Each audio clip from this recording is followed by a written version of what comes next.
जी, welcome back student. तो बात हम कर रहे थे कि हम जो estimated after tax incremental cash flow की बात करेंगे। तो after tax incremental cash flow जैसे अभी मैंने पहले बात भी की थी कि हमें जो है ऑपरेटिंग कैश फ्लो जो है उसको जो है आफ्टर टैक्स कैलकुलेट करना है। अच्छा, अब इसमें क्या है, most important task capital budgeting में यही है कि we need to estimate the future cash flow for the project. ठीक है, जो फ्यूचर कैश फ्लो है बियॉन्ड द 1 ईयर, जैसे हम कह रहे हैं 4-5 ईयर जो भी उसकी लाइफ है वो क्या होगा। The final result we obtain from our analysis are the no better than the accuracy of our cash flow estimate, because cash not accounting income is a central all decision of the firm. We express whatever benefit we expect from the project in term of cash flow rather than in income flow।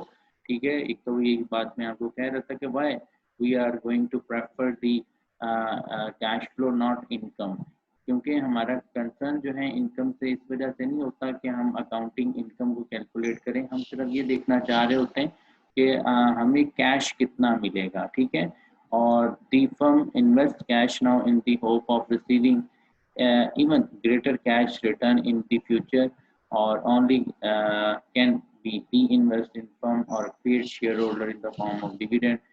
Normal company को जब से पैसों की ज़रूरत होती है, cash की, net cash की ज़रूरत होती है, तो ये जो इन्वेस्टमेंट प्रोजेक्ट है वो इससे भी एक बेनिफिशियरी हम देखना चाह रहे होते हैं पॉइंट, कि कंपनी को जो नेट कैश है वो कितना मिलेगा। ठीक है, तो उसको फिर वो री इन्वेस्ट करे, शेयर होल्डर को डिविडेंड दे, ज़ाहिर कैश होगा तो ये सारे मामला होंगे।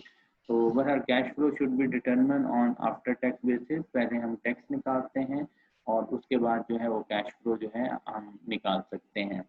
द इनिशियल इन्वेस्टमेंट आउटले जो है as well as appropriate discount rate will be expressed uh, uh, in after tax term, therefore the forecasted flow need to be stated in the equivalent after tax basis। Simple जैसे मैं बात कर रहा था, ठीक है, इनिशियल कैश आउटले जो है वो नो डाउट जो है आप उसको जो है अप्रोप्रिएट डिस्काउंट रेट पे जो है हम उसको इनिशियल कैश आउटले होगा, और उसके बाद फिर जो आपके पास अप्रोप्रिएट डिस्काउंट रेट है will be express the after tax term. After tax term को जो है वो हेल्प करेगा हमारा जो है कैलकुलेशन करने में। चलें आगे, जो है इसकी एग्जांपल भी है और इसका फॉर्मेट भी है, मजीद उस पर बात करेंगे हम। और कुछ एक और जो है इसमें आपको एक डेफिनेशन, एक कुछ important points in this regard. Sunk cost, अच्छा नॉर्मल ये होता है संक और अपॉर्चुनिटी कॉस्ट, दो किस्म की कॉस्ट होती हैं। संक कॉस्ट इसमें हम इग्नोर करते हैं। अच्छा, वो है क्या? Our concern basically lie with the incremental cost and a benefit. ठीक है, हमारा जो कंसर्न होता है तो वो ज़्यादातर इसी चीज़ में आएगा कि हम इंक्रीमेंटल कॉस्ट और बेनिफिट को कैलकुलेट करें। ठीक है, अच्छा अब ये जो संक कॉस्ट है वो है क्या चीज़? ये आपके पास जो है ना अनरिकवरेबल पास्ट कॉस्ट है that are irrelevant and should not be entered into decision making. Sometime ऐसा होता है ना कि आपका जो है मार्केट शेयर वगैरह जो है हम जो है क्या करते हैं कि हम डिले कर देते हैं, हम जो है ना इन्वेस्टमेंट करते नहीं हैं। ठीक है, हम कोई इक्विपमेंट या कोई बिल्डिंग या कुछ भी ऐसा जो है उसमें हम इन्वेस्टमेंट नहीं कर रहे होते, और उससे जब हमें नुकसान हो रहा होता है, ठीक है, तो फिर जब पैसों की ज़रूरत, जब पैसे हमारे पास आ जाते हैं तो फिर आप जो है उसको इन्वेस्ट करते हैं। तो हम ये देखना चाह रहे हैं कि वो जो पास्ट हमारा नुकसान हो गया जो है, अब जस्ट लाइक नोकिया की एग्जांपल में दे दूँ, नोकिया को ज़रूरत थी कि वो सैम्बियन से क्या कर ले, एंड्रॉयड की तरफ आ जाए, लेकिन वो क्या कर गया इन पाकिस्तान मार्केट, नोकिया ने क्या किया कि एंड्रॉयड फ़ोन की तरफ लॉन्चिंग थोड़ी सी डिले की। डिले करने की वजह से क्या हो गया, उसका मार्केट क्या है, शेयर गिर गया। तो ये उसको संक कॉस्ट, अब उसने आगे विंडो फ़ोन बनाना तो शुरू कर दिए हैं, लेकिन वो मार्केट नहीं रही जो कि शुरू में आप देखें कि नोकिया के मोबाइल की कितनी मार्केट होती थी। ठीक है, तो ये होती है संक कॉस्ट कि अगर हम थोड़ा डिले हो गए और हमने इन्वेस्टमेंट ना की, हमने जो है उससे जो हमें कॉस्ट बेयर करनी पड़ी या जो एक नुकसान हुआ, तो it will be consider as a ignore. ठीक है, तो unrecoverable past cost are irrelevant and should not enter into decision making। why? Because our concern lie with the incremental cost and benefit। ठीक है, also we want to be the mindful that certain relevant costs do not necessarily involve in an actual dollar outlay। if we have allocate the plant space to the project and this space can be used for something else, it opportunity cost must be included in a project evaluation. देखें अब यहाँ पे मैं बात करने जा रहा हूँ कि हम अपॉर्चुनिटी कॉस्ट को लेके चलेंगे साथ में, ना कि हम संक कॉस्ट को। देखें like if you currently unused building needed for a project can be sold for 300,000, that amount net of any taxes should be treated as if it were cash outlay at the outset of the project. Let's suppose अगर आप building को use कर रहे हैं जो कि unused है, जो कि अनयूज पड़ी हुई है आपके पास, उसको सोल्ड करके 3 लाख डॉलर की आप अपना क्या करते हो, ये प्रोजेक्ट उसमें पैसा लगा देते हो और it will be considered as a outlay. वो क्या है, आउटले है आपके लिए, यानी कि पैसा लगा रहे हैं ना, आपसे जा रहा है, ठीक है।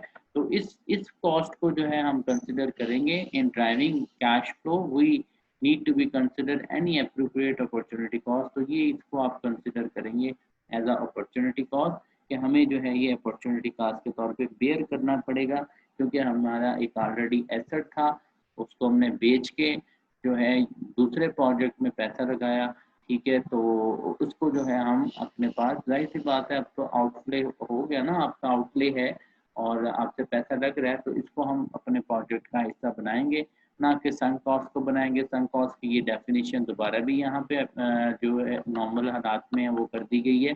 Unrecoverable past outlay that as they can not be recovered should not affect present action और अ फ्यूचर डिसीजन। क्योंकि वो अनरिकवरेबल होती है, पास्ट आउटले जो भी एक नुकसान हो गया उसको हम रिकवर नहीं कर सकते। हमारा कंसर्न ही क्या होता है कि हम फ्यूचर में क्या कैश फ्लो जो है एक्सपेक्ट कर सकते हैं, क्या हमें बेनिफिट मिलेगा, हम उस चीज़ को देखना चाह रहे होते हैं, ना कि संक कॉस्ट को, ठीक है। और जो अपॉर्चुनिटी कॉस्ट है, what is the loss by not taking the next best investment alternative. और अपॉर्चुनिटी कॉस्ट का भी यही है कि what is the loss by, हमें अगर लॉस भी करना पड़ रहा है किसी एसेट का, आई मीन बिल्डिंग जैसे हम कह रहे थे वो हमारा एसेट ही था बट अनयूज था, उसको हमें लॉस कर दिया, but for the purpose just next best investment alternative के तौर पे, तो it will be consider as a opportunity cost. ठीक हो गया जी। चलें जी यहाँ पे बात, अच्छा एक और चीज़ जो कि आप अपने इस प्रोजेक्ट में शामिल करेंगे, इन्फ्लेशन। इन्फ्लेशन कॉस्ट जो है एस्टिमेटेड कैश फ्लो में वो भी हम शामिल कर रहे होते हैं एज अ वर्किंग कैपिटल के पॉइंट ऑफ व्यू से, या उधर यहाँ पे देखें anticipated inflation must be taken into account. Often there is a tendency to the assume erroneously that price level will be the remain unchanged throughout the life of the project। Normal यही consider कर रहे होते हैं और उसी के behalf पे आप अपनी कैलकुलेशन कर रहे होते हैं, but thing is that if the required rate of return for a project to be accepted what is to the premium of for inflation, ठीक है, as usually does, नॉर्मल होता है ना, ठीक है, कि अगर आपके जो रिक्वायर्ड रेट ऑफ रिटर्न है प्रोजेक्ट के, ठीक है, हम उसको एक्सेप्टेड तो करके बैठे हैं, लेकिन वो ड्यू टू द इन्फ्लेशन जो है उसमें क्या है, इन्फ्लेशन की वजह से जो है उनमें कोई चेंजिंग आ जाए, estimated flow must also be reflect the inflation. तो आपके पास जो एस्टिमेशन है वो भी ऑब्वियसली बात है उस रिफ्लेक्शन पे, उस पर भी जो है it will be reflect from the inflation. देखिए जो रिक्वायर्ड रेट ऑफ रिटर्न है ना, वो एक आपको पता है ना, जो रिक्वायर्ड मार्केट रेट है वो चेंज होते रहते हैं, तो उससे वो कह रहा है कि अगर market required rate of return जो है प्रोजेक्ट के हमने एक्सेप्टेड एवरेज उसमें कोई भी चेंजेस वगैरह आ जाए बिहाफ ऑफ द इन्फ्लेशन, तो ऑब्वियसली बात है एस्टिमेटेड जो कैश फ्लो है उसमें भी क्या है वो भी रिफ्लेक्ट होगा। Such cash flow are affected in a several way if cash inflow ultimately arises from the sale of the product, expected future prices affect these inflow। हाँ ये भी हो सकता है कि अगर प्राइस जो है सेल ऑफ प्रोडक्ट वो अगर इंक्रीज हो जाती है तो एक्सपेक्टेड फ्यूचर प्राइस जो है अफेक्ट होंगी, इनफ्लो पे हमें ज़्यादा पैसा मिल सकता है। As of the other cash outlay inflation affect both expected future wages and material cost. लेकिन इसके साथ साथ आपको पता है ना कि मटेरियल कॉस्ट इन्वेंट्री वो भी महंगी हो जाती है और वेजेस वगैरह एम्प्लॉयज़ की सैलरीज वो महंगी हो जाती है, तो वो भी एज अ आउटले के पॉइंट ऑफ व्यू से भी जो है ना आपको एक ज़्यादा कॉस्ट बेयर करनी पड़ सकती है, वो भी देखना पड़ेगा। क्योंकि इन्फ्लेशन ये तो नहीं है कि आपके पास सिर्फ जो है कैश ज़्यादा आएगा, तो उसमें आपके जो एक्सपेंस है उसमें भी तो चेंजिंग आएगी ना, ठीक है। तो बहरहाल जी ये चीज़ें थी, इफ कैश इनफ्लो जो है, हाँ यही हम बात कर रहे थे। तो नीचे एक टेबल दिया गया है जो कि समराइज कर रहा है major concern with the expected future major concern to keep in mind as we prepare the actual determine project after tax incremental cash flow को हम कैलकुलेट करते हैं। एक चेकलिस्ट है, इसको ज़रा देखें कि कौन कौन सी चीज़ें हमने शामिल करनी है। Basic characteristics relevant project flow cash flow not accounting income, पहली बात याद रखनी है जो चीज़ें आपने इंक्लूड करनी है, हम कैश फ्लो को जो है इंक्लूड करेंगे ना कि अकाउंटिंग इनकम को, ठीक है। ऑपरेटिंग फ्लो ऑपरेशन से जो हमें जो पैसा आ रहा है, ठीक है, वो नॉट फाइनेंसिंग, ना कि जो है फंड रेज अगर आप करते हैं उस चीज़ को आपने लिखना है, ठीक है। आफ्टर टैक्स फ्लो जो है उसको हमने कैलकुलेट करना है और इसी तरह से इंक्रीमेंटल फ्लो या इंक्रीमेंटल कैश को भी, ठीक है। तो नॉर्मल आपके पास जैसे कहा था इग्नोर दी संक कॉस्ट को भी इग्नोर करना है, लेकिन अपॉर्चुनिटी कॉस्ट जो है उसको हमने इंक्लूड करना है। Include project driven change in a working capital net of this spontaneous change in a current market liability, current market जो लायबिलिटीज है उस हिसाब से जो है हमने प्रोजेक्ट ड्राइवन जो चेंज है, ठीक है, तो वर्किंग जो कैपिटल है उसमें जो चेंज आता है उसको भी आप इंक्लूड करेंगे, राइज हो जाता है, कम हो जाता है।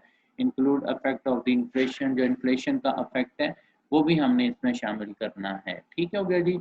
ये आपके पास करेक्टरिस्टिक्स थे जो जो चीज़ें हमने शामिल करनी थी, ठीक है। तो आगे जो है हम टैक्स कंसिडरेशन करेंगे नेक्स्ट अपनी वीडियो में, बाकी इसको जो है इसी पे हम ख़त्म करते हैं, ठीक हो गया जी। चलिए अल्लाह हाफिज़। नेक्स्ट में जो है ना हमने जो है टैक्स से रिलेटेड बात करते हैं।